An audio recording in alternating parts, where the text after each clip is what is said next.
السلام عليكم ورحمة الله وبركاته. طلاب الصف الثالث الإعدادي، معكم مستر محمد نمراوي، مدرس الدراسات الاجتماعية بالإسكندرية. حبايب قلبي وحشتوني كتير. جاي لكم النهارده درس جامد جدا من الدروس المهمة جدا طبعا اللي بتيجي في الامتحان، وهو درس حرب أكتوبر. يلا بينا.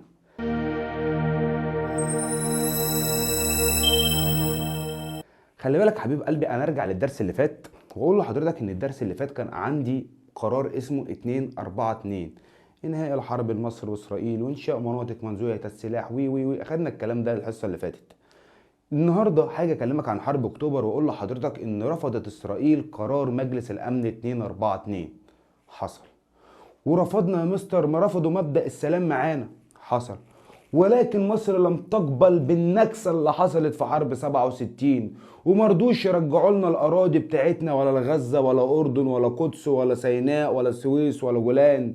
مرضوش يرجعوا لنا حاجة إسرائيل. فمن هنا أنا هاخد حق بإيديا، وده اللي هتبدأ نطبقه، وهو حرب أكتوبر 73.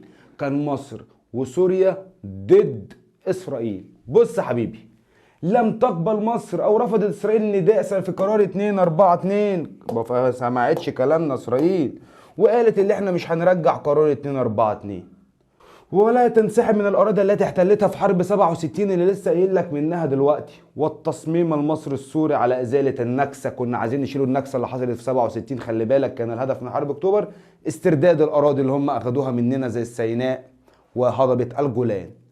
مين الرئيس ساعتها؟ كان الرئيس ساعتها كان اسمه محمد أنور السادات. فمحمد أنور السادات هيبدأ يعمل استعدادات للحرب. يلا بينا يا سادات استعد للحرب.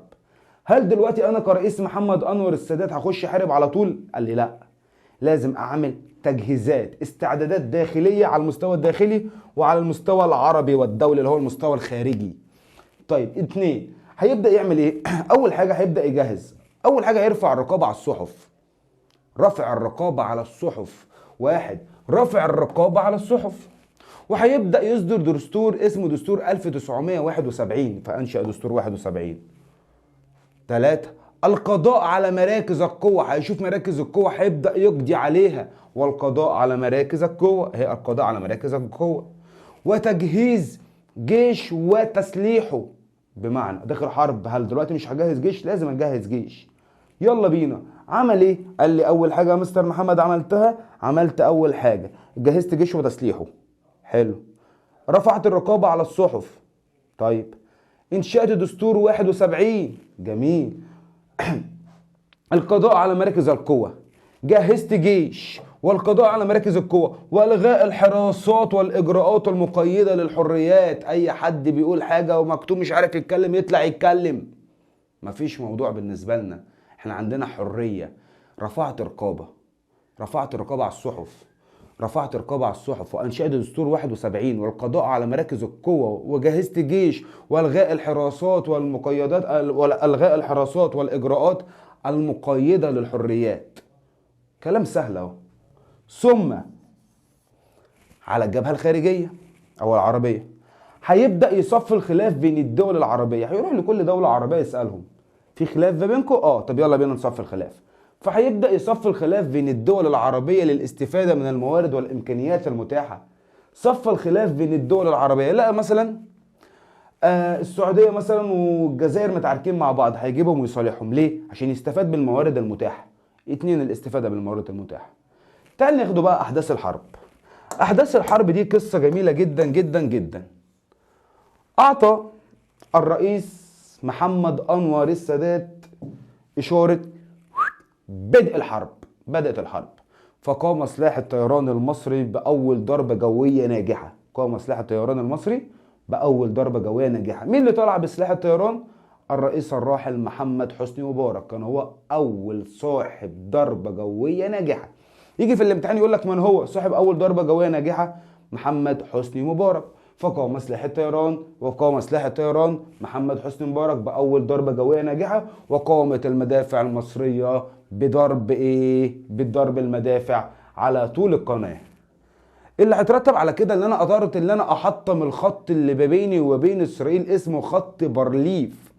استطعنا انشاء وتدمير خط بارليف في 6 ساعات. تاني، يبقى اول حاجة تدمير خط بارليف في 6 ساعات. 2، انشاء معابر عشان تعدي من عليها الدبابات والمدرعات اللي كانت بتحصل في الافلام بتاعت زمان بتاعت الحرب اللي في الميه دي. فمن هنا انشأنا معابر على القناه لعبور الدبابات والمدرعات والالياف العسكريه. وانتشرت القوات المصريه على الضفه الشرقيه لقناه السويس، ورفعنا العلم المصري على سيناء. ومن هنا رجعنا سيناء واثرنا المئات من الجنود، وشغلنا اغنيه حماده هلال والله وعملوها الرجاله ورفع راس مصر بلدنا. طيب، أسر المئات وتحطيم عدد كبير جدا من الطيارات، ولكن في نفس اللحظة اللي مصر بتضرب فيها كانت هي نفس اللحظة اللي سوريا بتضرب فيها. بمعنى مصر كانت بتضرب وسوريا كمان كانت بتضرب، فقامت القوات السورية بضربة جوية قامت بالطائرات السورية بضرب المواقع المهمة الإسرائيلية. كل ده عشان يرجعوا هضبة اسمها هضبة الجولان، فقاموا بعبور أو تدمير خط اسمه خط غلط، مش بارليف. بارليف ده اللي عند سوريا وإسرائيل اسمه خط ألوان. اصحى للكلام، حلو والله، ألوان، اصحى للكلام. المهم، بدأت سوريا مهاجمة في اللحظة واحدة طبقا لاتفاقية الاتفاق العسكري بينهم. عبرت الطائرات المصرية إلى منطقة الجولان المحتلة اللي كانوا محتلينها زمان، واندفعت الدبابات والمدرعات نحو خط ألوان، وهو خط الدفاع الإسرائيلي بالجولان الذي يمثل خط بارليف في مصر. دارت المعركة جوية بين الطيارات الإسرائيلية والسورية التي استمرت تقدم الدعم القوات البرية في خط الإسرائيلي ودمروها تماما. ومن هنا رجعت سوريا هضبة الجولان مرة أخرى، ومن هنا رفعنا العلم السوري على سوريا ورجعنا الأراضي اللي إسرائيل أخدتهم مننا، سيناء، وأخدنا هضبة الجولان طبقا لاتفاقية الدفاع المشترك اللي كان ما بين مصر وسوريا. هل في ناس كانت بتساعدنا؟ هل في ناس كانت بتساعدهم؟ برضو مين الناس اللي كانت بتساعدنا؟ يلا بينا. العلم المصري لما رفعناه. طيب، انا عندي دعم العرب اثناء الحرب، ودعم اسرائيل ودعم امريكا للعرب. الدعم العربي اثناء الحرب قدمت بعض الدول العربيه دعما. كل دوله بتدعمها عسكريا، ماليا، سياسيا. تاني، كل دوله بتدعمهم 3 حاجات يا حبايبي. اول حاجه الدعم، 1 عسكري، سياسي، مالي. عسكري يعني هنبدأ ندولهم جنود ومعدات، فقامت الدول العربية بمساندة مصر. مين الدول العربية؟ جزائر، تونس، مغرب، عراق، أردن، سعودية، سودان، كويت. كل الدول العربية بدأت تساند. ولكن في ناس عطتنا فلوس. زي مين اللي عطت لمصر فلوس؟ السعودية والجزائر والإمارات. ولكن السياسي، ودي مهمة جدا، قررت منظمة اسمها منظمة النفط العربي. تاني، منظمة اسمها منظمة النفط العربي. مالها منظمة النفط العربي؟ اللي احنا هنمنع البترول عن مين؟ هنمنع البترول عن الولايات المتحدة الأمريكية. ليه السعودية هتمنع البترول؟ اجتمعوا في منظمة اسمها منظمة النفط العربي، كان مركزها في الكويت. تاني، كان مركزها في الكويت. قالوا اللي احنا هنمنع البترول عن السعودية خالص. طب ليه؟ عشان عندما أعلن الرئيس الأمريكي وقوف السعودية أو وقوف إسرائيل، أعلن الرئيس الأمريكي وقوفه بجانب إسرائيل، فقامت السعودية بمنع البترول عنها. وده كان سبب اللي احنا نكسب في حرب أكتوبر، إن السعودية منعت البترول على الولايات المتحدة الأمريكية. ويبقى إذن أنا كده اتكلمت عن الدعم العسكري والمالي والسياسي. قررت وزارة النفط العربي مركزها الكويت، ودي مهمة جدا جدا جدا، خفض إنتاج البترول لارتفاع سعره، ثم حظر الصادرات النفطية إلى الولايات المتحدة الأمريكية، خاصة عندما طلب الرئيس الأمريكي مساعدة عاجلة لإسرائيل. أول ما الرئيس الأمريكي قال اللي احنا هنساعد إسرائيل، هوبا منعنا عنه البترول. طيب، بعد كده عندي دعم الولايات المتحدة الأمريكية. الدعم الولايات المتحدة الأمريكية برضو كانت بتدعمها عسكري وسياسي ومالي. قامت الولايات المتحدة الأمريكية ببناء جسر جوي عشان خاطر تبعت لإسرائيل مساعدات، فقامت بجسر جوي لتقديم المساعدات لإسرائيل. وقامت الولايات المتحدة الأمريكية بمساعدات مالية ضخمة. وقامت الولايات المتحدة الأمريكية بإرسال أجهزة تجسس عشان يجي ياخدوا ثغرة في منطقة اسمها منطقة الدفرسوار. اصحى للكلام. قامت معلومات عسكرية إسرائيلية مساعدتها على إحداث ثغرة في منطقة الدفرسوار، ومن هنا هتبدأ تدعمها سياسيا. إيه اللي هيحصل؟ تدخلت الولايات المتحدة الأمريكية والأعضاء لمجلس الأمن وطلعوا قرار رقمه 338 غير قرار 242. طلعوا قرار اسمه 338. بيقول ايه قرار 338 ده؟ انهاء الحرب بين مصر واسرائيل. احنا هننهي الحرب ما بين مصر واسرائيل. قد طلعنا قرار 338 يقضي على وقوف جميع اعمال الحربيه بدايه من يوم 22 اكتوبر 1973. وقبلت مصر وقبلت اسرائيل، ومن هنا انتهت الحرب بين مصر واسرائيل، واحنا خدنا الاراضي اللي احتلوها، وبكده كل حاجه رجعت زي ما هي. كلام لذيذ جدا، قصه حلوه. النتائج الدروس المستفاده من حرب اكتوبر. هل عندي دروس مستفاده من حرب اكتوبر؟ طبعا عندي دروس مستفاده. ايه هي الدروس المستفاده؟ ركز معايا. تعد نقطه تحول في الصراع العربي الاسرائيلي. خلاص احنا بقى دي نقطه تحول ما بيننا وما بين اسرائيل. ليه؟ عشان هنخش بعد كده في الدرس اللي جاي معاهدات سلام. تعد نقطة تحول في الصراع العربي الإسرائيلي. 2. تحطيم أسطولة الجيش الإسرائيلي الذي لا يقهر. هزمنا إسرائيل، جيش إسرائيل الذي لا يقهر. تحطيم أسطولة الجيش الإسرائيلي الذي لا يقهر. هدم أسس العقيدة القتالية للقوات الإسرائيلية. لو انتوا عندكم قلبة حرب، خلاص احنا كسبناكم، مش هتقدروا تاخدوا مننا خطوة تانية. قدرنا اللي احنا هدم يعني وقعنا خلاص اسس القتاليه عندكم. يبقى تقوي او تفويض هدم اسس العقيده القتاليه. انهاء حاله اللا سلم واللا حرب ما بيننا وما بين اسرائيل.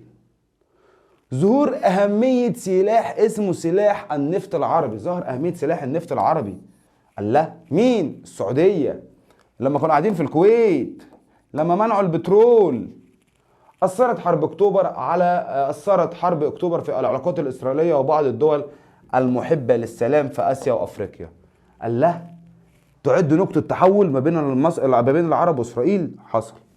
2. تحطيم أسطول الجيش الإسرائيلي أو أسطوانة أو تحطيم قوة الجيش الإسرائيلي الذي يقهر. أيوه. هدم أسس الروح القتالية. حصل. ظهور أهمية سلاح النفط العربي. جميل. انهاء حالة اللا حرب واللا سلم. ايه ده؟ كل ده كانت الدروس المستفادة من حرب اكتوبر. طب يا مستر، طب مين الشخصيات اللي ظهرت عندي في حرب اكتوبر؟ هقول لحضرتك انا عندي شخصيات مهمة جدا. عندي كام شخصية؟ عندي 3. ركز معايا عشان بيجوا في الامتحان كتير قوي. 1. احمد اسماعيل. 2. سعد الدين شاذلي. 3. انت عارفه طبعا وكلنا عارفينه، محمد عبد الغني الجمصي. طيب، احمد اسماعيل من هو؟ احمد اسماعيل كان وزير لاركان حرب القوات المسلحه. تمام. تولى التخطيط والتنسيق الجيد على الجبهه المصريه والسوريه. هو اللي كان بيخطط بذمه وكان بيدقق جدا ويحط انسب بصوا هو اللي حاطط الخطه. يعني تولى القياده العامه للقوات المسلحه وتولى التخطيط والتنسيق الجيد. تولى التخطيط والتنسيق الجيد على الجبهه المصريه والسوريه بدقه ومهاره عاليه. الراجل ده حط خطة خداع لصرف أنظار إسرائيل على الحرب. ارجع لفيلم أحمد السقا في الجزيرة لما طلع وقال احنا خدامين الحكومة وراح ضارب. نفس الفكرة بالظبط. حط خطة خداع لصرف أنظار إسرائيل عن الحرب. احنا هنضرب كمان 10 أيام الساعة 6 رجالة وهم طالعين يضربوا بكرة. حط خطة خداع. فإذا كان مديرا للمخابرات العامة وكان وزير للحربية وقائد للقوات المسلحة. تولى القيادة على الجبهة المصرية والسورية، فتولى التخطيط والتنسيق الجيد على الجبهة المصرية والسورية. قاد خطة خداع لصرف أنظار إسرائيل على الحرب. طب الراجل ده أنا عايز أكافئه، هديله إيه؟ هديله وسام نجمة سيناء. السؤال يجي يقول لي من هو؟ تولى التخطيط والتنسيق الجيد على الجبهة المصرية والسورية. مشير أحمد إسماعيل. من هو؟ تولى أو حط خطة خداع لصرف أنظار إسرائيل على الحرب. أحمد إسماعيل. من هو؟ حصل على وسام نجمة سيناء. أحمد إسماعيل. كان مديرا للمخابرات العامة للوزارة الحربية. كان أحمد إسماعيل. كل ده أحمد إسماعيل. سهل، هتكتبهم بالورقة والقلم. 2. الفريق سعد الدين شاذلي. مين اللي اختاره؟ اختاروا الرئيس محمد أنور السادات. 1. اختاروا لإيه؟ عشان يبقى رئيس أركان حرب القوات المسلحة. شارك مع قتال العساكر ان هو يحط خطة العبور. يو يو يو سعد لابس المايو هيبدأ يحط خطة عبور في المية. فاذا شارك في القيادة في تطوير القوات المسلحة في وضع خطة العبور لقناة السويس. هو اللي حط خطة العبور وتحطيم خط بارليف بالخراطيم المية، فاكرين خراطيم المية؟ فقام بتنفيذه بدقة. المهم تم تكريمه في السنة 39 لنصر أكتوبر بمنحه قلادة النيل العظمى. ده وسام اسمه وسام قلادة النيل العظمى. يبقى اللي هتولى خطة العبور هو سعد الدين شاذلي. اختاروا محمد أنور السادات، هو سعد الدين شاذلي هو اللي حط خطة العبور وحصل على وسام نجمة سيناء. طيب يبقى قلادة النيل العظمى، يبقى اللي حصل على نجمة سيناء أحمد إسماعيل. قلادة النيل العظمى قلادة النيل العظمى سعد الدين شاذلي. خلي بالك. بعد كده الفريق محمد عبد الغني الجمصي، ده كان رئيس هيئة عمليات القوات المسلحة. الراجل ده عمل ايه؟ الراجل ده كان شاري ساعة جديدة فقال انا هعمل بيها خطة. يا جدع اه والله هعمل بالساعة الجديدة خطة. ايه هي الخطة؟ هحط انسب التوقيتات، وضع انسب التوقيتات للقيام بالعملية الهجومية على اسرائيل. جاب الجبهة السورية، انا قلت لك في البداية في نفس اللحظة اللي بتضرب فيها مصر هي نفس اللحظة اللي بتضرب فيها سوريا. الاتنين بيضربوا مع بعض، يبقى بنفس اللحظة اللي مصر بتضرب فيها كانت سوريا بتضرب فيها. مين اللي حاطط هذه الخطة؟ محمد عبد الغني الجمصي. هو شغل منصب رئيس هيئة عمليات القوات المسلحة، حيث قام بإعداد دراسة أنسب التوقيتات على الجبهة المصرية والجبهة السورية مما كان له أثر في إحراز النصر. وأصبح بعد كده في كافئوه خلوه رئيس أركان حرب القوات المسلحة سنة 73 في شهر ديسمبر. ها، ده كده الشخصيات اللي ظهرت عندي: احمد اسماعيل، سعد الدين شاذلي، محمد عبد الغني الجمصي هو اللي حط انسب التوقيتات. سعد الدين شاذلي حط ايه يا جماعه؟ حط خطه العبور هعدي. اما احمد اسماعيل كان هو اللي تولى التخطيط والتنسيق الجيد على الجبهه المصريه والسوريه وحط خطه خداع. وده كده يعتبر اهم الشخصيات اللي ظهرت عندي في حرب اكتوبر. انا كده اكون خلصت حرب اكتوبر. درس لذيذ جدا، قصة سهلة. ركز معايا بس وانت بتذاكر، هات ورقة وقلم كده وافضل سمع على نفسك. اشوفك الحصة الجاية. السلام عليكم.